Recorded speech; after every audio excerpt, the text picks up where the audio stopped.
श्री गुरुदेव माता महाकाली के चरणों में साष्टांग दंडवत प्रणाम करने के बाद आज हम आपको जिस साधना की जानकारी देने जा रहे हैं वह साधना है सुदर्शन चक्र साधना। यह बहुत ही अद्भुत साधना है। इस साधना के करने के बाद जातक के पास मान, सम्मान, पद, प्रतिष्ठा, धन, किसी चीज़ की कोई कमी नहीं रहती है। साथ ही यदि जातक के घर में कोई व्यक्ति लंबे समय से बीमार है और जातक यदि चाहता है तो उसकी बीमारी इस साधना का प्रयोग करके ठीक कर सकता है। साथ ही साथ अकाल मृत्यु का भय न जातक को और ना ही उसके परिवार के किसी भी व्यक्ति को रह सकता है और भगवान विष्णु और माता महालक्ष्मी की कृपा सदा ही जातक के ऊपर बनी रहती है। साथ ही यदि आप सुदर्शन चक्र साधना करना चाहते हैं तो साधना में आपको सभी प्रकार की जो वस्तुएं उपयोग करनी है वह मात्र सफ़ेद कलर की ही प्रयोग में लानी है, अन्य किसी कलर की नहीं।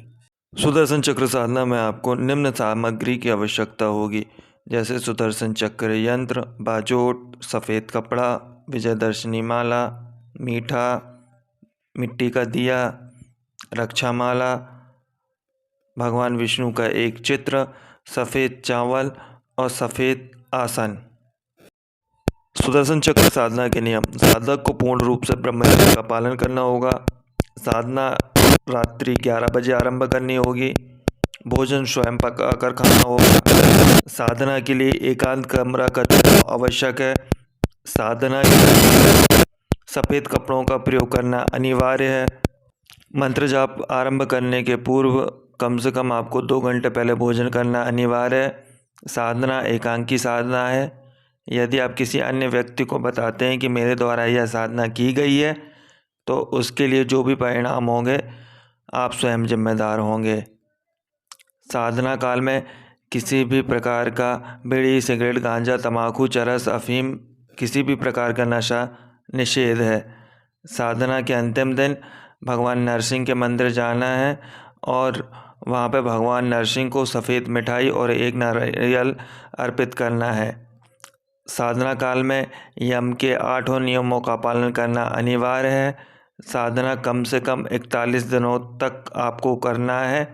किसी भी प्रकार की त्रुटि होने पर साधना फलित नहीं होगी। यदि जाप करते समय आपकी माला टूट जाए तो आपको उसी समय जाप बंद कर देना है और वह स्थान छोड़ देना है। टूटे हुए मनकी की माला से आपको जाप नहीं करना है। बिना संकल्प के भी आपको जाप नहीं करना है। नशे की हालत में जाप करना निषेध है। जाप हमेशा माला को ढक कर ही करना चाहिए। और विशेष बात, आप किसी विशेष व्यक्ति जिसको इस साधना का अनुभव हो उसी के मार्गदर्शन में ही रहकर यह साधना करना उत्तम है। किसी भी शुक्ल पक्ष के शुक्रवार के दिन रात्रि में 11 बजे के पूर्व आपको एकांत कमरे में चले जाना है और जिस जगह में आपको साधना करनी है उस स्थान को गाय के गोबर से लेपन करना है। उसके बाद आपको बाजोट रख लेना है और बाजोट रखने के बाद आपको उसके ऊपर एक सफ़ेद कपड़ा बिछा देना है। उस सफ़ेद कपड़े के ऊपर आपको अष्टदल का निर्माण करना है और उस अष्टदल के ऊपर आपको सुदर्शन चक्र को स्थापित करना है और सुदर्शन चक्र स्थापित करने के बाद दीपक जला लेना है, जो कि गाय की घी से दीपक जलेगा। और उसके बाद आपको सुदर्शन चक्र जो यंत्र अपन ने स्थापित किया हुआ है उसका पंचोपचार से आपको पूजन करना है। भगवान विष्णु की प्रतिमा रख लेनी है। भगवान विष्णु की प्रतिमा को भी आपको पंचोपचार से पूजन करना है।